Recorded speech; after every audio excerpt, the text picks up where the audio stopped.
स्पंदन बहि अंतरे गति प्रदीप उच्चेधरा संकित हेउ कंपित प्राणे चंद्र तपन तरा नवीन जुगर तरुण जगरे जगबंधन हरा सम्माननीय विचारक मंडली अभिभावक वृंद शिक्षक शिक्षयित्री वृंद एवं मोर प्रिय साथीगण आज सुदृढ़ राष्ट्र गठन रे छात्र समाज भूमिका संपर्क रे निजर वक्तृता उपस्थापित करूअछि। सुदृढ़ छात्र गठन राष्ट्र गठन रे छात्र समाज भूमिका को चयन करिवार अभिप्राय होछि एहा विजय प्राप्त करिबा निमंते तीनोटी पंथार विशेष आवश्यकता रहिछि। प्रथम पंथा होछि शक्ति, द्वितीय पंथा होछि बुद्धि एवं तृतीय पंथा होछि समय। जने नवजन्मा शिशु पक्षरे प्रचुर समय व्यतिरेक शक्ति और बुद्धिर यथार्थ पारदर्शिता नाही। सेतिपरि जने वृद्ध लोक निकटरे समय और बुद्धि थिबा सत्वे शक्तिर धुर अभाव रहिछि, किंतु जने छात्र पाखरे जने तरुण पाखरे प्रचुर समय प्रचुर शक्ति प्रचुर बुद्धि रहिथिबारु विजयर आशादीपकु जाज्वल्य रखिबार अवसर केवल छात्र पाखरे ही उपस्थापित होई परिथाय उपलब्ध होई परिथाय। कृषि खाद्य वाणिज्य शिल्प सांप्रतिक समय देशरे भाषा समस्या सीमा समस्या काश्मीर समस्या एवं प्रशासनिक स्तर रे थिबा दुर्नीतिर दूरीकरण संत्रासवादर विलोप अन्याय अत्याचार विरुद्ध रे स्वर उत्तोलन राजनीति क्षेत्र रे थिबा अपराधीकरणर मूलोत्पादन आदि भली जाति भाषा धर्म विरुद्ध भावनु परिहार पूर्वक सामाजिक गठनमूलक कार्यको प्राधान्य प्रदान छात्र समाजर सर्वोच्च भूमिका दे।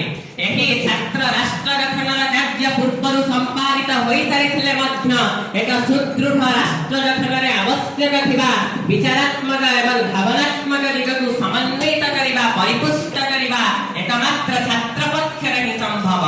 एहाही छात्रर भूमिका दे जे निज परिवारकु अंचलकु राज्यकु एवं सर्वोपरि अखिल राष्ट्रकु एकतार सूत्रे अनुबंधित कराई अभिमंत्रित कराई एक मुहुर्मुहु परिवर्तनकु अग्रगामी कराइबा। एही समस्त भूमिका निर्वाह करिबा निमंते छात्र समाजकु तत्पर उन्मुख उत्सुक समयानुवर्ती नियमानुवर्ती कर्मानुवर्ती देशानुवर्ती एवं कर्तव्यपरायण देशमातृकार सेवा पाई चिरचंचल बद्ध परिकर देशात्मबोधर भावधारारे उद्बुद्ध पितृमातृ आदेश प्रतिपालन करिबा सहित एक सुमहत चरित्रर किंवदंती भावरे निजकु प्रतिष्ठित करिबाकु हब एवं मानविक मूल्य एवं नैतिकता बोधकु आधार करी जेमिति वीर सावरकर छात्र वयसरु राजनीति रे पदक्षेप ग्रहण करी एवं एक विश्व आलोड़न विश्व आकर्षण सृष्टि करी परिथिले बाघाजतीन भगत सिंह सुभाष चंद्र बोस एवं खुदीराम बोस आदिका भली संग्राम रे सरी जे परि भावरे भारतीय स्वाधीनता आंदोलन रे निजर ग्रहण करी पदक्षेप जे परि भावरे एक वैचारिक विप्लव को अग्रगामी करै परिथिले सेउ तांक थारु अनुप्रेरित होई उत्प्रेरित होई आदिकर छात्र समाज को तांक भली एवं देशर कल्याण साधन निमंते चिरचंचल कर्म प्रवण एवं कर्म प्रवीण हेबा आवश्यक। सत्यवादी बटुलवन विद्यालय कुटिल कवि श्री गोदावरी महापात्र निज कवितारे जनजागरण को आमंत्रण करी लिखिथिले उठकंकाल छिड़ शृंखल जग दुर्बल आजी उठुगत गौरव मृत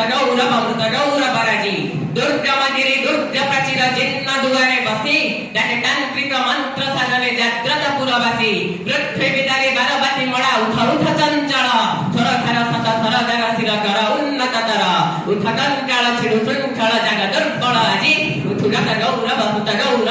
गौरव राजी। सेतरे अखिल भारतर तरुण तरुणींकु राष्ट्र हितरे निजर प्रति लहुलुह समर्पित करिबा पई देशात्मबोधर भावरे निजकु